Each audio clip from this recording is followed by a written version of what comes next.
Hello, students. A very fresh and beautiful morning to all of you. I hope you all are in good health and taking great care of yourself. Today, students, we are going to continue with our story, that is the broken pot, right? We started this comprehension reading yesterday, in which we just went through the story and I made you understand what the story is all about, right? So I'll just revise that story once again so that we can continue with the further exercises. So in this story, the broken pot, there is a man called Sundar. He is very poor and he was once gifted with a sack of flour. That means पूरा एक आटे का जो bag होता है वो उसको किसी ने दिया हुआ था. He made some rotis with some of the flour, और जो remaining flour था he just filled it in the pot and hung it on the wall. Wall के ऊपर एक नेल लगा हुआ था, फिक्स था, वहाँ पे उसने लगा दिया, right. And then at night time when he was sleeping, when he was about to sleep, at that time he couldn't stop looking at that pot, and in night when he was asleep he kept on dreaming about that pot. और हमने देखा था कि उसने क्या क्या चीज़ें सोची थी उसके बारे में, right, that he is going to sell it for hundred pieces of silver, और फिर उससे वो गोट्स खरीदेगा सबसे पहले. And once they start giving birth to baby goats, मतलब उसके काफ्स होंगे, राइट, फिर उसको वो पूरा हर्ड मिल जाएगा गोट्स का, मतलब पूरा ग्रुप ऑफ गोट्स होगा उसके पास. फिर वो गोट्स को बेच देगा for cattle. And as soon as the cows जिसको खरीदी हुई है उसके जब बच्चे होंगे, राइट, सो वो काव्स को बेच देगा. And then he would sell that cattle for buffaloes. फिर बफेलोज को हॉर्सेस के लिए बेचेगा. हॉर्सेस जब अपने बच्चे देंगे, फोल्स पैदा करेंगे, राइट, तो फिर उनको भी बेच देगा. So he decided so many things कि पहले तो वो पॉट का आटा बेचा, राइट, फैमिन के टाइम पे. Famine means a time when there is scarcity of food, shortage हो जाता है खाने पीने की चीज़ों का, उसको फैमिन बोलते हैं, राइट. सो उस टाइम पे वो इतना सारा सोच रहा है कि वो उसको बहुत सारा पैसा मिलेगा जब वो ये फ्लोर बेचेगा, है ना. And then after selling everything, सारे एनिमल्स को ख़रीद लिया, बेच लिया, उसके बाद उसको पॉट्स ऑफ गोल्ड मिलेंगे. और वो गोल्ड के साथ वो क्या करने वाला है, he is going to buy a house.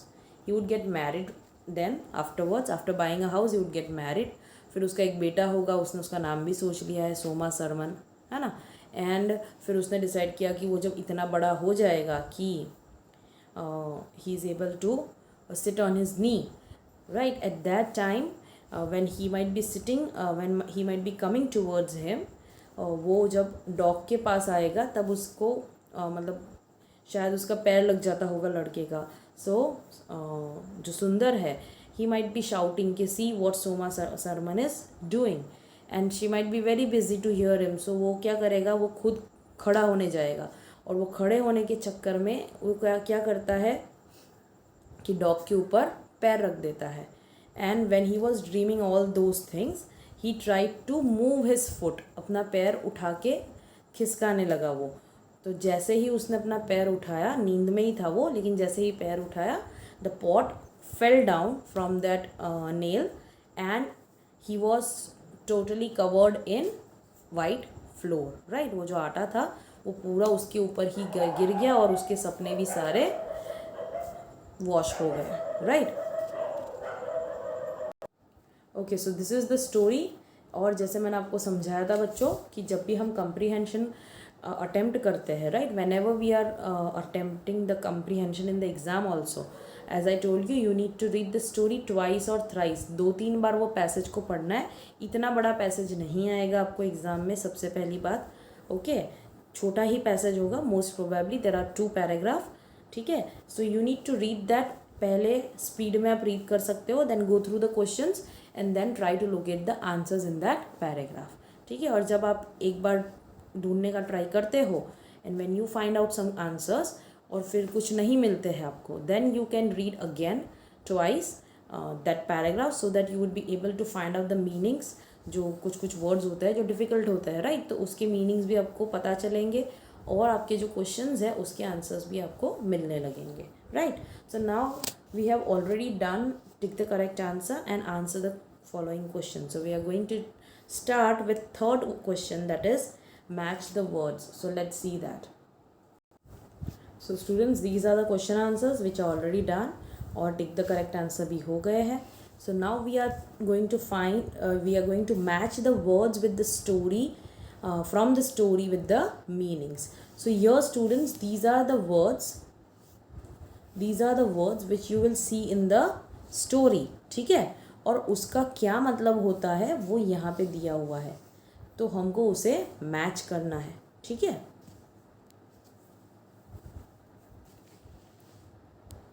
Okay, so let's see the first one. What it is? Outbuilding, right? Now, what do you mean by outbuilding? It is a building. So outbuilding means a building like a shed or stable built near the main house. Outbuilding मतलब एक house के अलावा, ठीक है, एक जो house होता है उसके अलावा वो 4 आउट बिल्डिंग्स बनाने वाला था. मतलब शेड जैसा या फिर स्टेबल जहाँ पर घोड़े रखे जाते हैं या फिर आप एनिमल्स को रेयर कर सकते हो, राइट, डोमेस्टिक एनिमल्स को. सो वैसे आउट बिल्डिंग्स बनाने वाला था वो, right. Then the second thing is courtyard. Courtyard का मतलब होता है a flat ground surrounded by buildings और walls. That means garden kind of thing जहाँ पे सिर्फ ग्रास होती है या फिर वो खुला कॉन्क्रीट का रास्ता भी हो सकता है, but it is surrounded by the buildings. ठीक है. Then the third one is struck out. Struck out का मतलब होता है kicked, right, to kick someone, that is called struck out. Then the next one is famine. मैंने अभी आपको बताया था, it means serious shortage of food, जहाँ पर खाने पीने का काफ़ी ज़्यादा शॉर्टेज हो जाता है, right. Might be because of some natural disasters, जैसे कि कभी ड्राउट आ जाता है या फिर कभी फ्लड्स आ जाते हैं और सारे क्रॉप्स धुल जाते हैं उसके अंदर, मतलब डिस्ट्रॉय हो जाते हैं, राइट. या फिर कभी ड्राउट होता है तो क्रॉप्स ग्रो ही नहीं हो पाते हैं. at that time there is a serious shortage of food and that is called famine. Okay. Now the next thing is entire. Entire means whole. And last one is overflowing. Overflow means किसी चीज़ का भर के बाहर आ जाना, right? You keep on filling a glass, right, with water. What will happen after some time? वो जब उसके edge तक पहुँच जाएगा तो वो बाहर आने लगेगा. So वैसे ही यहाँ पे overflowing का मतलब है filled to the edge of the container. That means after एक level, means after one level the water is going to overflow out of that container, right? उसकी जो capacity है उससे ज़्यादा अगर आप भरते हो तो वो निकल जाता है बाहर. Okay, now next exercise is we need to write whether the words in bold are adjectives or adverbs. Now students, adjectives किसको कहते हैं? Adjectives are the words which describes noun, right? किसके बारे में बात कर रहा होगा या फिर किसके बारे में ज़्यादा बोल रहा होगा या इंफॉर्मेशन दे रहा होगा. Adjectives normally describe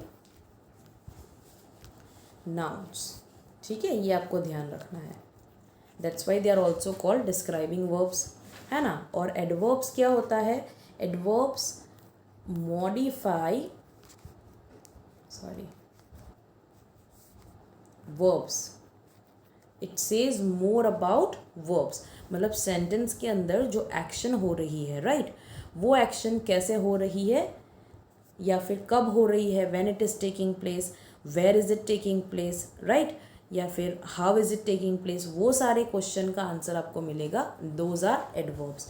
and when you get the answer कि आपका जो नाउन है सेंटेंस का, मतलब सब्जेक्ट जो है या फिर ऑब्जेक्ट जो है, वो जो है आपका नाउन जो है उसके बारे में बता रहा है, then it is adjective. So let's see the first sentence. A kind man give him a sack of flour. A kind man. Kind is the word which is in bold. Now what do you think students, वो किसके बारे में ज़्यादा बता रहा है? What is it describing over here? Well yes, it is describing man. और man क्या है? हमारा noun है ना. So अभी man को describe कर रहा है ये word kind. So that's why kind is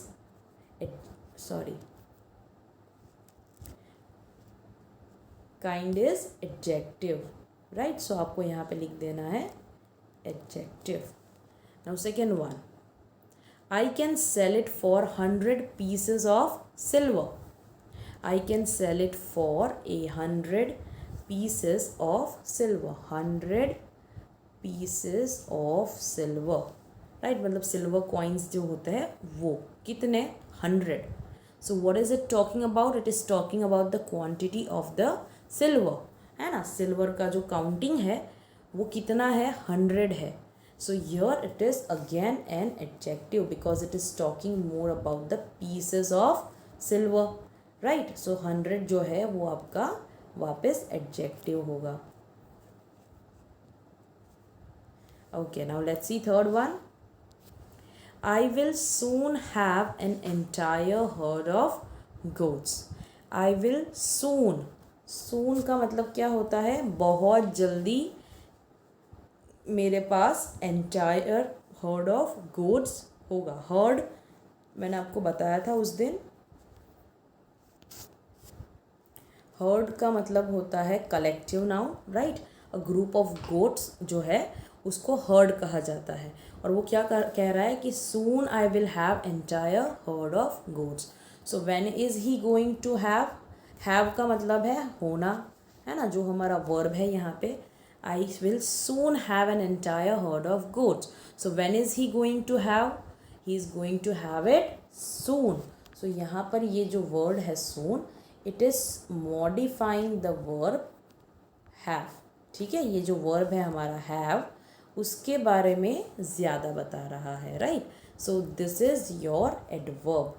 ठीक है, थर्ड वाला जो है वो आपका एडवर्ब है. And fourth one, I will angrily tell my wife look at what Soma Sarman is doing. I will angrily tell my wife. Tell my wife मतलब कहेगा वो अपनी वाइफ से. कैसे कहेगा, how is he going to say, angrily. तो ये angrily किसके बारे में ज़्यादा बोल रहा है, द वर्ब टेल. ठीक है, it is talking more about the verb tell, right. So यहाँ पे ये जो एंग्रीली है वो भी हमारा एडवर्ब है. ठीक है. Now let's see the next exercise. Here we need to underline all the verbs in the simple future tense.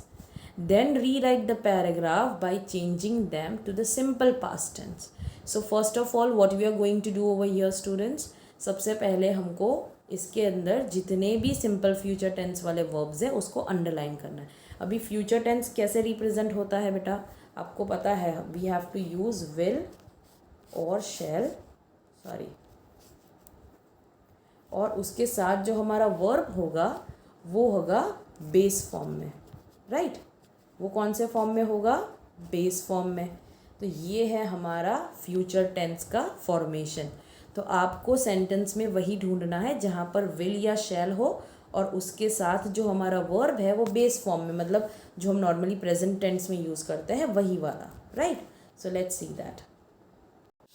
Okay, now let's read the paragraph and then underline the verbs. Okay, I will soon have an entire herd of goats. Then I will sell the goats for cattle. As soon as the cows have calves, I will sell the calves. Then I will sell the cattle for buffaloes. Then I'll sell buffaloes for horses. By selling them, I'll get pots of gold. With this gold, I will buy a house with 4 round buildings. Then I will get married. My wife and I will have a son, and I will call him Soma Sarman. As you know students, जब हमने story पढ़ी थी तब भी हमको पता था कि ये जो है वो पूरा उसका ड्रीम है, right. So everything is going to happen in future, right. और जैसे कि आप नोटिस करोगे पहला sentence, I will soon have an entire herd of goats. Will is already there, है ना. तो विल हैव, सून नहीं आएगा. Will have is our future tense in first sentence. I will have an entire herd of goats. Then I will sell. So what do you think students, यहाँ पे हमारा verb कौन सा है जो simple future tense में है, will sell, है ना. As soon as the cow have cows, I will sell the cow. So यहाँ पे है will sell again. Then I will sell the cattles for buffalo. वापस यहाँ पर है will sell, that is again future tense. Then I will sell the buffaloes for horses. Again will sell, that is our future tense. By selling them, I will get pots of gold. So will gate, right, मिलेगा, अभी मिला नहीं है, I will get. With this gold, I will buy a house. Will buy a house with 4 outbuildings. And then I will get married. Will get. Right? That is our simple future tense verb. My wife and I have a son. Will have a son. Will have. Right? And last one, I will call him Soma Sarman. So here again, students, we have the verb will call which is in future tense. अगर आप इधर notice करोगे students, तो यहाँ पे हर verb के साथ will लगा हुआ है to show future tense, right. और बाकी जो हमारे वर्ब्स है सेल, उसके बाद है गेट, देन वी हैव, फिर है बाई, कॉल. ये सारे जो वर्ब्स हैं वो हमारे बेस फॉर्म में है, मतलब प्रेजेंट फॉर्म के अंदर है, राइट. V1 जो कहते हैं हम लोग, राइट, वही वाला होगा और सबके साथ विल लगा हुआ होगा. So that is our simple future tense. Okay, now we are going to rewrite this paragraph.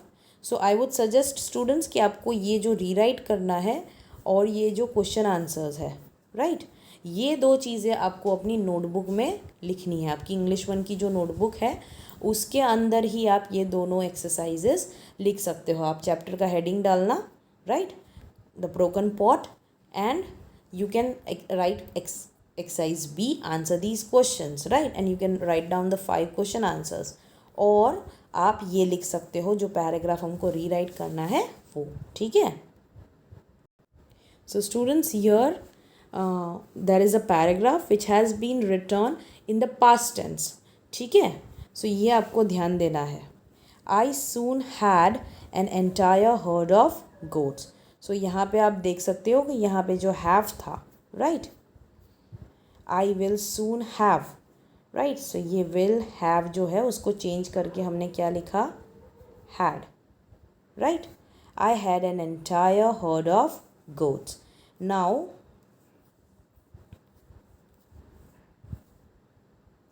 the second line is then I sold goats for cattle. so will sell का हो गया sold, है ना. जो sell है वो हमारा base form है, मतलब V1 है, और उसका पास्ट टेंस है हमारा sold, जो हम लोग पास्ट टेंस में यूज़ करेंगे sold, ठीक है. Then I sold the goats for cattle as soon as the cows had calves. have का हो गया, have को कट करके हमने लिखा वापस had. I sold the calves. Then I sold the cattle for buffaloes. Then I sold buffaloes for horses. यहाँ पे आपको ध्यान देना है बच्चों कि आपकी टेक्स्ट बुक में आप देख सकते हो ये सारे जो है वहाँ पर will sell होता था, तो will sell को चेंज करके sold कर दिया, और जो had है उसकी have है उसकी जगह पर had कर दिया है, right. Because have is used in present tense and had is used in past tense. By selling them, I got pots of gold. So here got जो है, right, got वो past tense है get का, तो ये जो will get था उसको कट करके हमने लिखा got. I got pots of gold. With this gold, I bought a house. यहाँ पे क्या था बच्चों, buy, है ना, will buy. So will buy को कट करके बॉट लिखा जो हमारा पास्ट टेंस है. I bought the house with 4 outbuildings. Then I got married. Again यहाँ पे गॉट जो है वो लिखा हुआ है इंस्टेड ऑफ विल गेट, है ना, विल गेट की जगह पर गॉट लिखा हुआ है. And my wife and I had a son. Again have का हैड हुआ है. And I called him Soma Sarman. Called, will call था, उसको कट करके हमने लिखा called, because called is the past tense, right. So students, you have to write this exercise in your notebook and also question answers, ठीक है.